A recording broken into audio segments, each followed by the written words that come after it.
في الفيديو ده هوريكم ازاي ان انتوا تقدروا تعملوا مايكرو تونينج، او بمعنى تاني ان انتوا تسيكوا اي نغمه موجوده عندكم في اي مكتبه. وتابع معايا الفيديو عشان اوريك نقدر نعمل كده ازاي.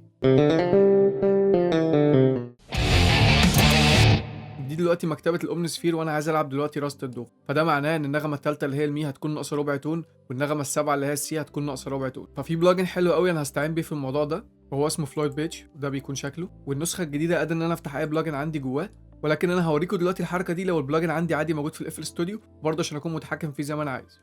اول حاجه هروح للمكتبه بتاعتي وادوس على السيتنجز بتاعتها، واختار الانبوت بورت اخليه 1. بعد كده افتح الفلويد واروح على السيتنجز بتاعته، هخلي الاوتبوت بورت 1 برضو. ودلوقتي انا عامل سيلكت الفلويد، هلعب اي نغمه دلوقتي. هو كده خلاص المكتبه اتربطت بيه، وبلعب منه دلوقتي النوت، مش بلعب من الاومنسفير. ده كده صوت الاومنسفير.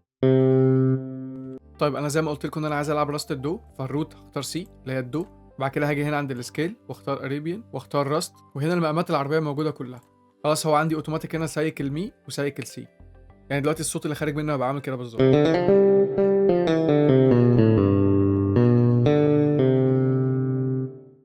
بص انا دلوقتي عامل سيلكت الفلويد. بص اول ما اروح للاومنسفير،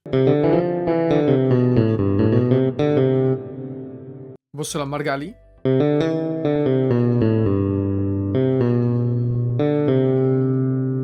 وبكده اكون وصلت لنهايه الفيديو. اتمنى ان يكون الفيديو عجبكم، وما تنسوش ان انتوا تعملوا سبسكرايب ولايك وتشير الفيديو مع حد من صحابك يكون مهتم بنفس الموضوع. واشوفكم في فيديو جديد ان شاء الله.